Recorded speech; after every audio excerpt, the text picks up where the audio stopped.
Good morning, everybody, and thank you so much for joining me today and for joining Global Beauty Secrets. I was thrilled when they invited me for two reasons. One is I absolutely loved what their brand stood for. I think more so than ever at times like this, it's really important that we take a few minutes in our day just for some self-care, for some nurturing, and going beyond just the color palette of beauty, but going deeper into our skin and just making that little bit of time for ourselves. So I think Global Beauty Secrets truly stands for that, and I'm very grateful to them for having me on board. The second reason I was really thrilled was the topic. We're going to be talking today about moving towards conscious living.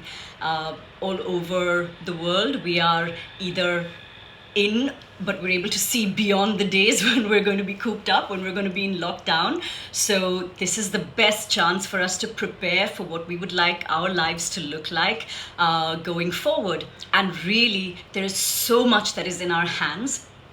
And the more that we seek to understand that and understand ourselves, actually, the more power we will have even to change our environment, even to change our worldview, and indeed the world itself. But it all begins with ourselves. So that is the journey we will be traversing today.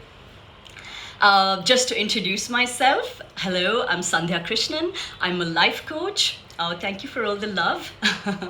I specialize in wellness, productivity, and mindfulness. To me, they are all interdependent, all proportionate to each other. You work on one, the other goes up completely naturally. They all go hand in hand. My company is called Dynamic Living, and you can find me on my website, which is dynamicliving.co. I also have a YouTube channel where I answer questions that people have, life's big questions relating to wellness and just how to live life more consciously. My YouTube channel just goes by Sandhya Krishnan, and I enjoy working with young professionals. I've seen amazing transformations, and I hope to share some of those secrets with you today. So go ahead and plumb me for information. I'm an open book. Okay, great. So over to business now.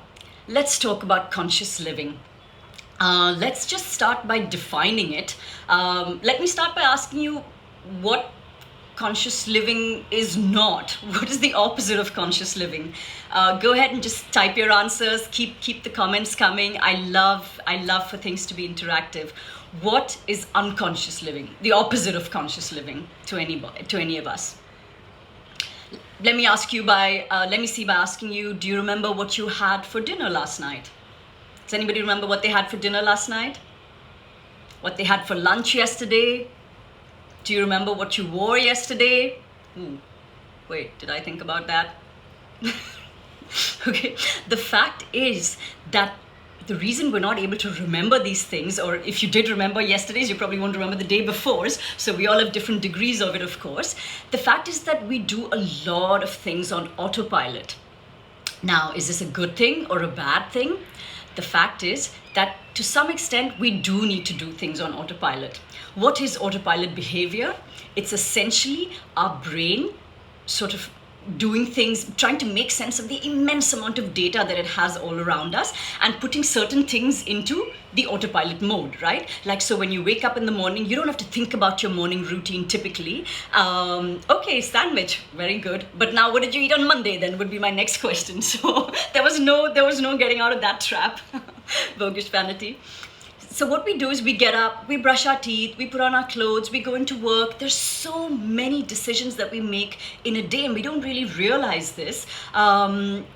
Things were a lot simpler earlier, but we still did things on autopilot when we were, looking after cows and doing our housework. Oh wait, we're more or less back to that again in lockdown. But the fact is that we also have so many more decisions to make today. We have 10x the number of clothes that somebody in the previous generation had. Accessories, car, do I take an Uber, do I take an Ola, where am I going to eat today, who am I going to swipe right, swipe left for? Some scientists estimate that we make about 35,000 decisions in a day, and our brain simply cannot process all of this, which is why a lot of these go into autopilot. Like, we can make them semi-consciously and not even be aware that we're making them. But there is a flip side to that as well. which is that a large part of our life then starts to become this. Right? It's the easiest thing for our brain to say, oh, you know what, let me put this into autopilot, then I can free up some more brain space for Sandhya to make a decision about where she wants to order lunch from, and if she wants a topping of peanuts or if she wants a topping of kimchi or whatever it is. These are all decisions, and for our brain, it's as hard to make that decision as it is to say, do I need to pick law or medicine as my career? This is all the brain working, expending energy. Now, there are some studies. All of these things can be studied, and I'll give you a reference to it as well when this video goes up on YouTube. But a couple of scientists, Dr. Mark Williams is one. There is a Renata Selecki. They've studied actually happiness and conscious living to that extent, and they found that out of like 3,000 respondents, almost 96% of them said that they felt like they're living their lives on autopilot. So the opposite to conscious living is not really being unconscious, it's really being on autopilot, And if you look around you, most of us do that, right? We all want to buy similar cars, we want to have similar lifestyles, we want to do similar holidays, own similar bags. We're not really thinking about this. We even pick our careers because, we've just been taught that we need a steady job, we need a steady income, we need to get married, have 2.5 kids. Okay, so I think I've made that point. Hi guys, it's so lovely to see so many of you joining.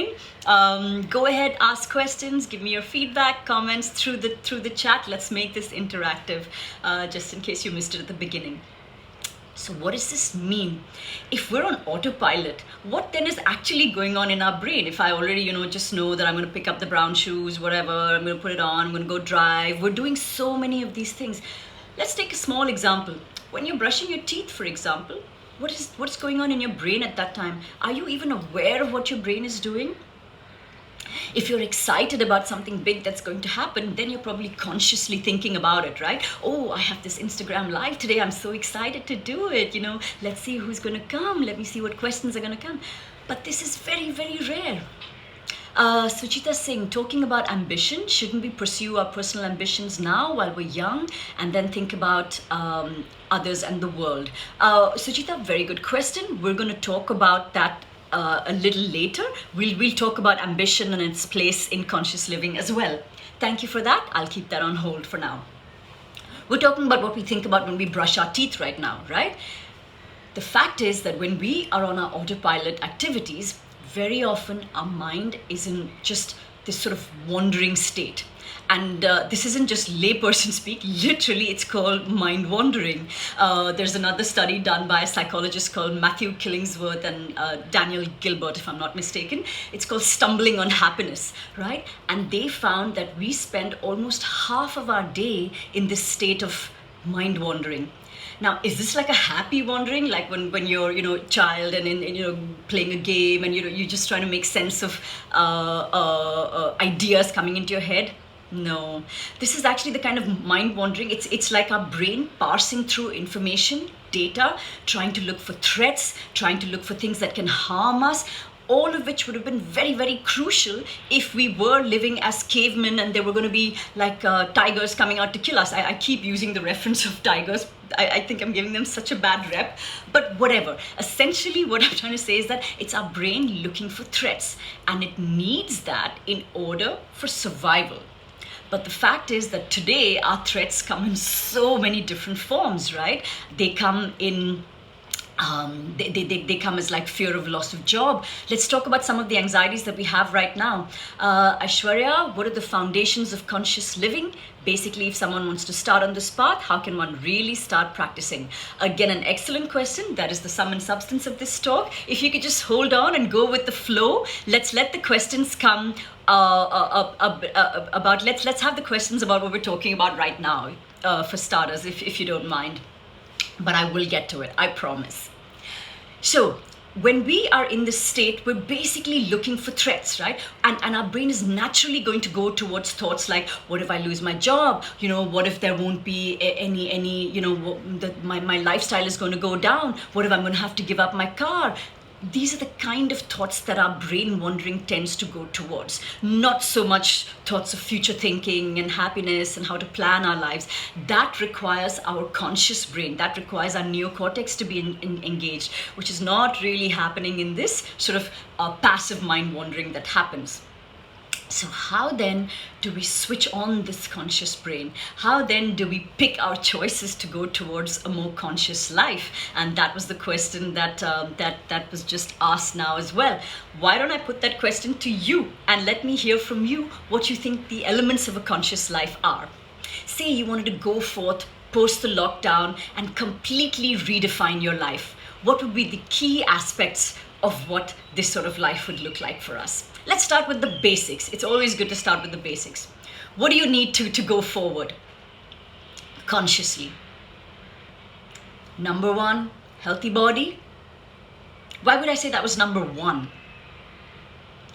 It's because without a healthy body, this is the basic vehicle that we have. This is the only vehicle that we have to transact in this world, to carry us through, for us to live as long as as science is going to let us live, which looks right now rather long. So if we must live to 80, 90, 100 or even beyond, we need to have a vehicle that's fit. Otherwise, we'll have this brain that has all of these ideas. We have all of these feelings within us, but we don't have a body that's going to be able to work in this world. Aishwarya, food, absolutely. How we are going to build this healthy body? What actually is our body composed of? Food, right? What we consume. I'm going to expand that definition a little bit, right? It's not just the food that we consume, which, by the way, most of what we consume is not food. It's factory-produced artificial things.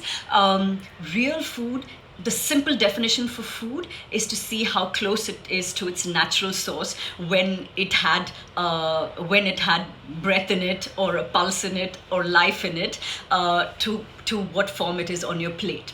Okay, the more steps that were there between it actually being a living thing and reaching your plate will tell you how much away from the definition of real food something is. That's as simple as it gets. And the more you learn to love the subtle and more delightful flavors of real food, the more conscious you are about eating, the more you're going to start to enjoy it as well.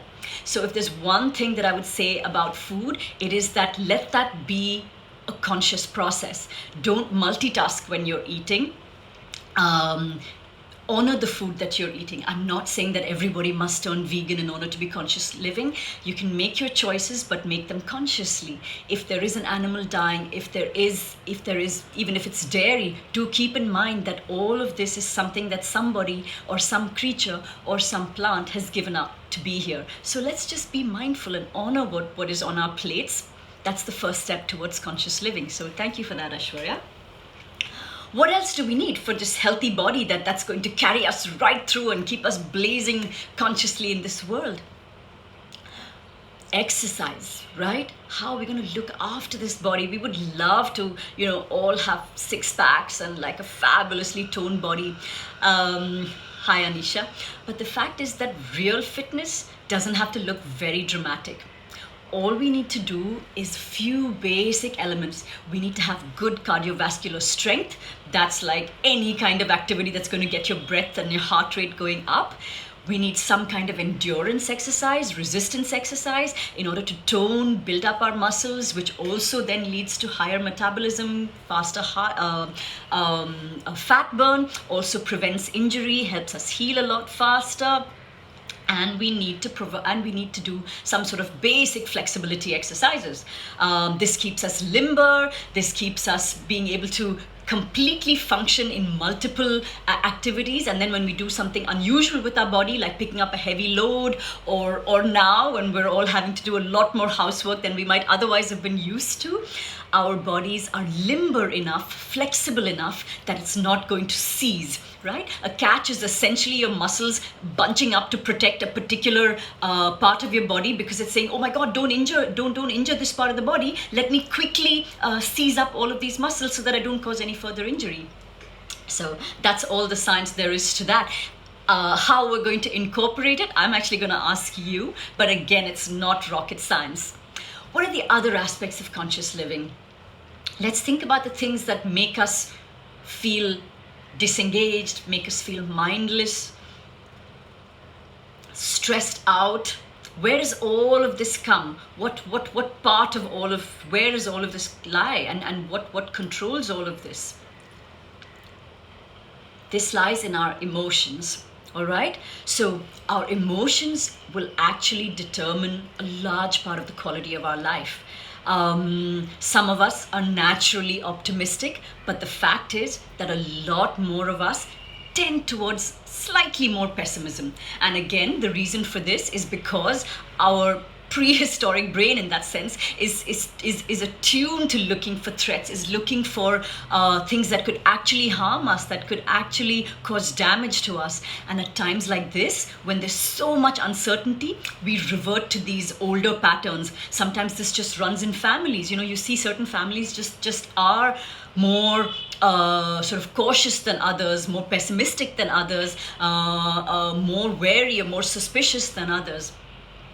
We can recognize these patterns, but we have a big role to play in how we manifest these emotions, how we actually act on these emotions. And that is by incorporating a practice of mindfulness into our lives again, which we'll talk about a little bit more. What are the aspects? Now, this is all about us. So this is like saying that, okay, I'm going to work on my body, my emotions, my mind, strengthen my mind. I'm going to start learning something new, because when I start learning something new, my brain will make new connections. I'll have a beginner's mind. I'll start to develop curiosity about things around me. So I've, in a sense, cleaned up my house. And what am I going to do? Am I going to leave all the garbage outside my door? What will happen then when the next sort of wave comes, a big gust of wind comes, as is happening now? What happens to all of this garbage? It's all just going to come back and get dumped on us, right?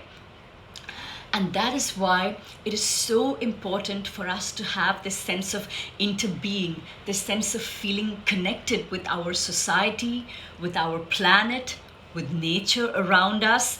Depends on how wide your imagination is, how wide your identification is, even with the entire cosmos. The more you feel a sense of, you know, I am a part of this, and this is me, and and this is mine, and this belongs, and I belong to this. There's no separation. You're going to see less of, you know, he's nice, he's not like me. She's mean, she's different from me. This country is mine, I love this country, I hate that country. You see, all of these separations limit our world. They make our house that much smaller. But the fact is, that house is going to have an impact on your house as well. That house is your neighbor. That country is our neighboring country.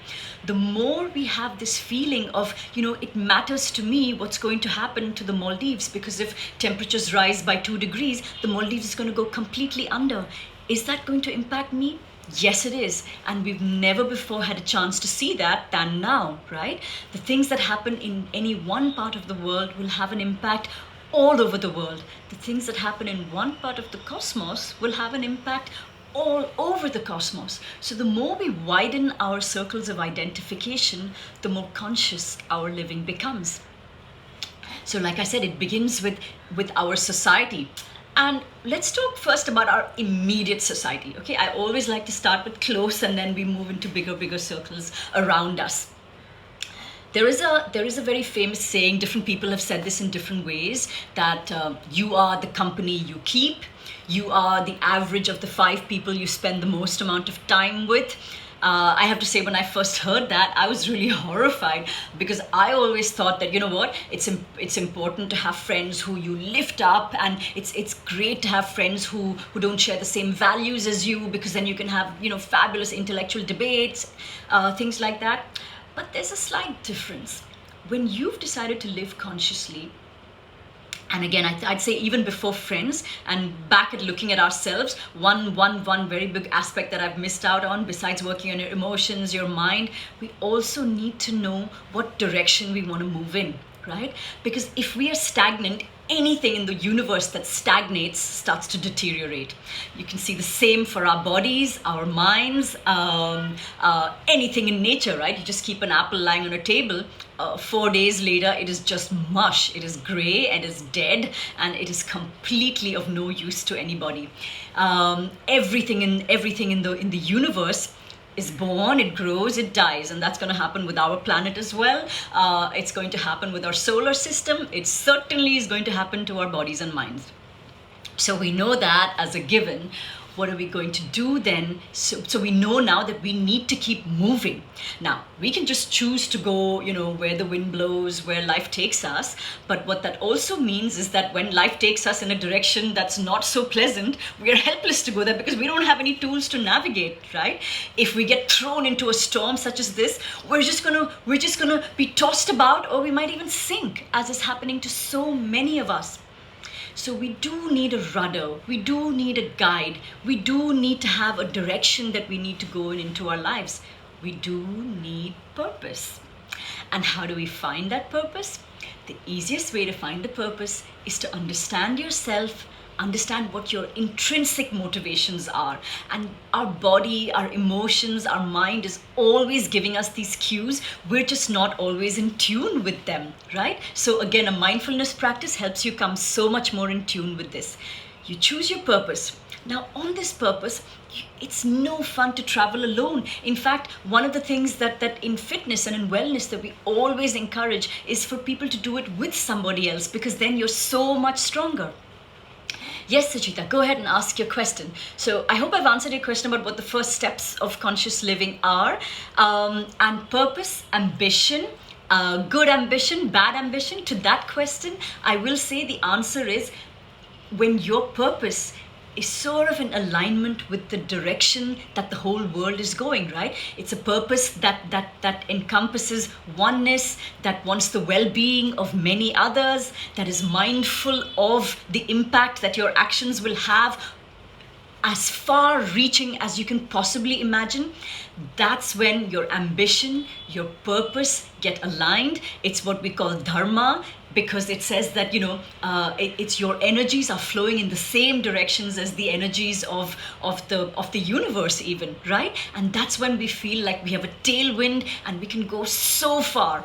So if you're natural, Suchita, how do I forgive someone who has hurt me multiple times?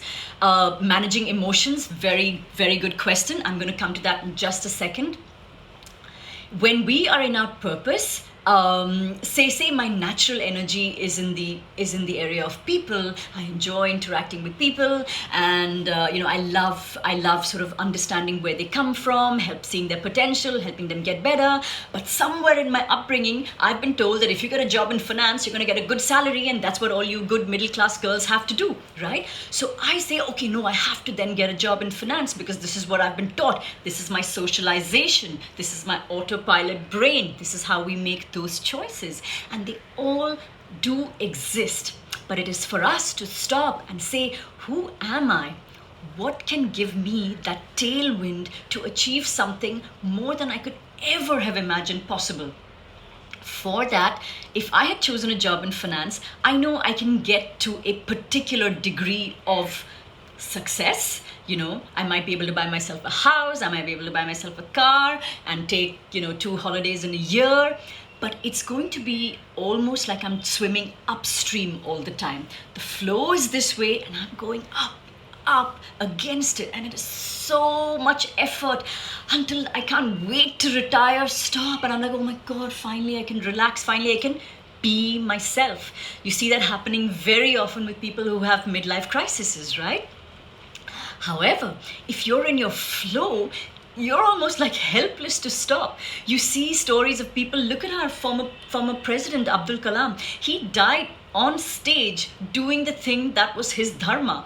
There, you really feel no end to stop because you're in such an amazing energy, and you get the backing of so many people, and you are in alignment with people who are going in the same direction as you. So that goes towards understanding why it's so important for the company you keep. To the question about emotions and forgiving, again, let me say this, rather than trying to manage a particular emotion and say, I don't like this feeling of being unable to forgive, I want to be able to move on beyond that. All of that involves you thinking about the thing that's hurt you, thinking about the things that have gone wrong with you. I will say this, that's like saying in a garden, you're trying to desperately, constantly pull out the weeds. What if I were to say instead, that if you just go ahead and water the seeds in your garden that you want to water. Pay attention to the things that are important to you. Pay attention to your purpose. When you are so focused on that, you're not even going to be affected by these one or two tiny weeds in your life. Yes, it's a momentary pain, it's a momentary hurt, but your response to that is that, is this even worth my time?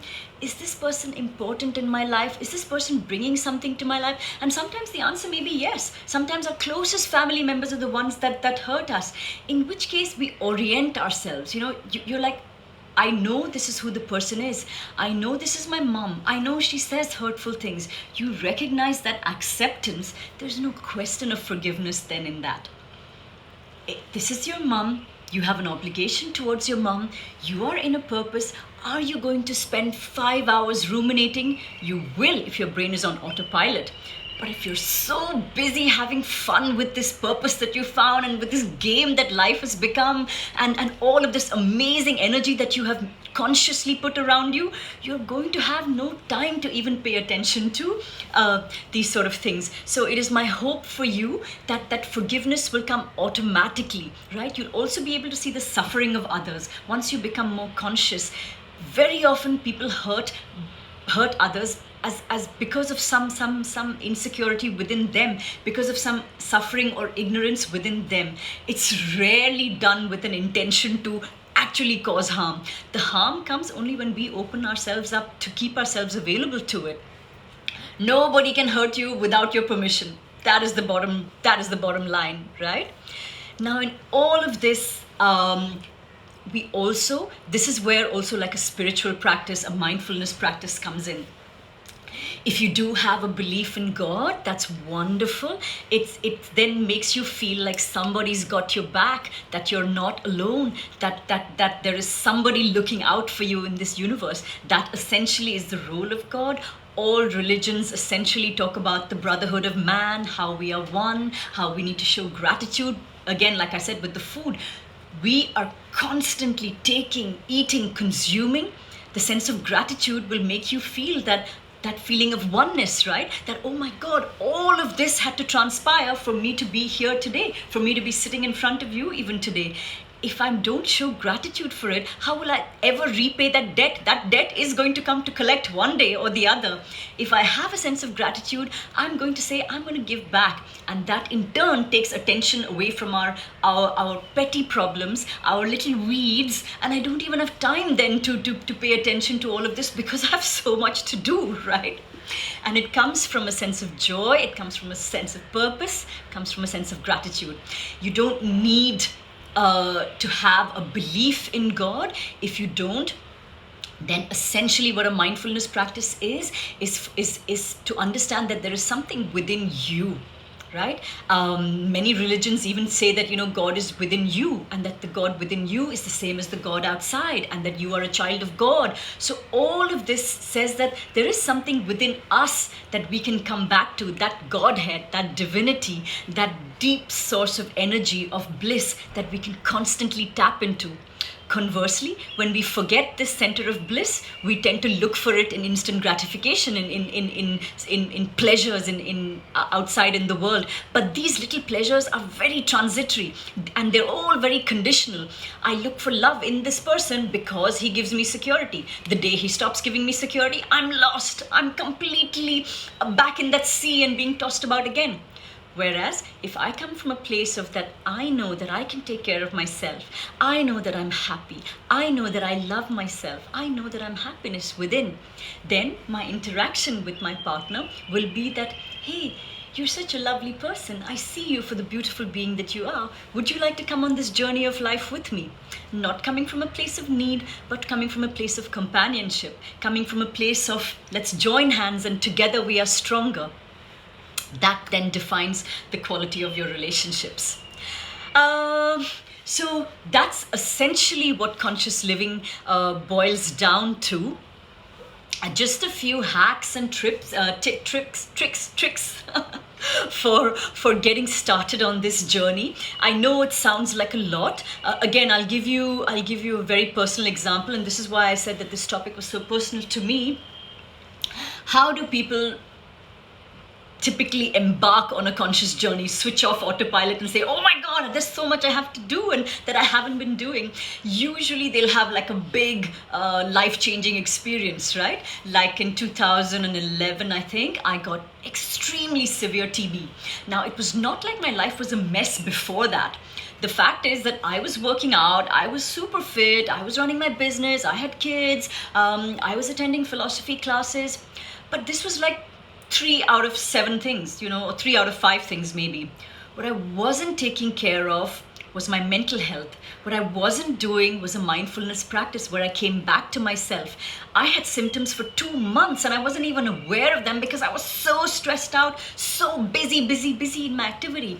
I also had very toxic and unhealthy relationships in my life. I had very poor money understanding. Again, financial wellness, extremely important for conscious living, for us to have a healthy relationship with money. I won't spend time talking about this too much right now, but I do have a video on my YouTube channel. It's called Healing Your Money Wounds, where I've had a chat with somebody who has a very deep and healthy understanding of money and finance. So if you do want to learn more about that, once you've identified the areas that you need to work on, and once you've identified what you would like your life to look like, then it becomes very easy for you to start the process. It's like saying, you put a destination in Google Maps. What is the first thing you need to look at?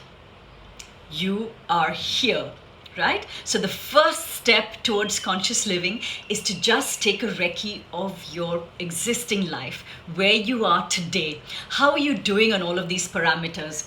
On your eating, on your exercise, on your mindfulness, on your financial health, on your relationships, on your intellectual strength, on your spiritual strength, on your identification with the world outside. It could be something as simple as, do you take time to bond with nature? Do you take time to help your neighbor? Do you take time to do something for your community? These are all the first steps that you need to identify of, I am here.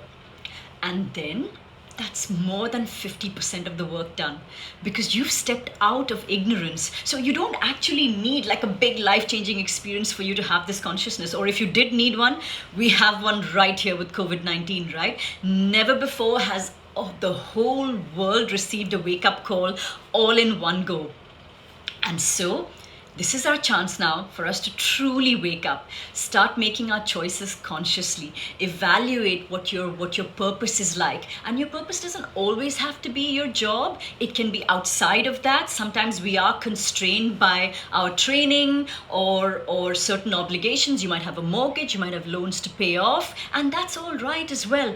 Do know that just being aware of what your intrinsic motivations are, what truly makes you happy, just sort of activating that and being and allowing that to permeate into your life, you're going to start making connections. Your brain is automatically going to, not automatic as an autopilot, but your brain is immediately going to start saying, it becomes like a learning mind. It says, oh, okay, you know what? I do like this sort of work. How can I bring this into my existing finance job in a small way? How can I do this in my home? Can I volunteer 1 hour at Teach for India, for example?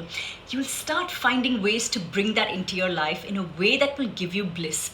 And one day, who knows, you might even be able to transition. Again, never before in the history of mankind has it been easier for us to switch careers or to find more meaningful work. But one thing you need to keep in mind is that everything comes at a price. Kuch paane ke liye, kuch khona padta hai. In order to achieve something, you need to lose something. Rather than the word lose, I prefer let go. Right? It's like saying, when I'm going to climb higher and higher up this rope to go and see a more beautiful view on the mountain, I can't do that if I keep holding on to the absolute lowest point of the rope as well, right? I need to just let that go. And you know what? It's not going to be a loss, because with every step you move forward, you gain so much more. And that is really the journey towards conscious living as well.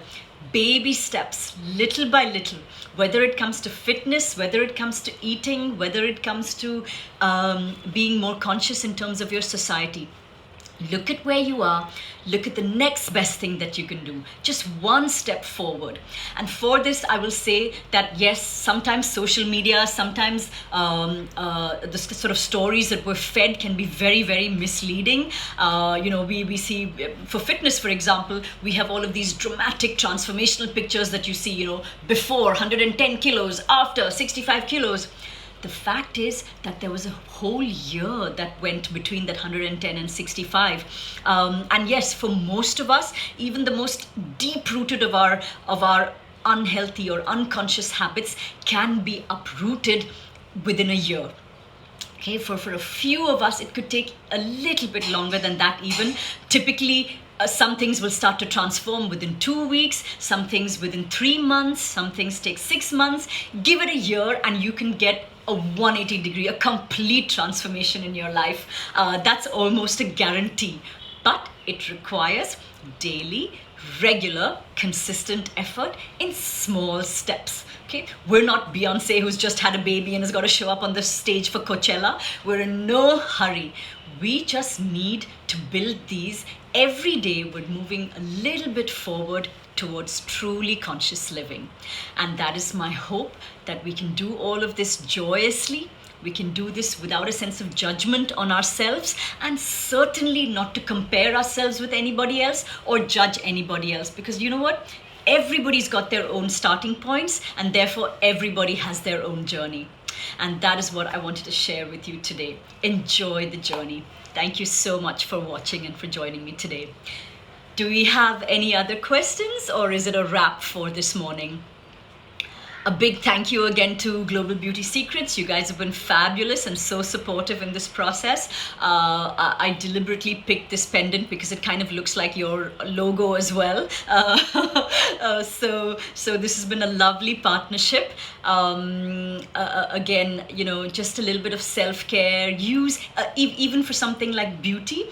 Let's just take one step inwards. Let's look towards nourishing ourselves from within, looking outwards, and that's a great starting point as well. So thank you, Global Beauty Secrets. I'm Sandhya Krishnan from Dynamic Living. You can find me on my YouTube channel, which is Sandhya Krishnan, or my website, which is www.dynamicliving.co.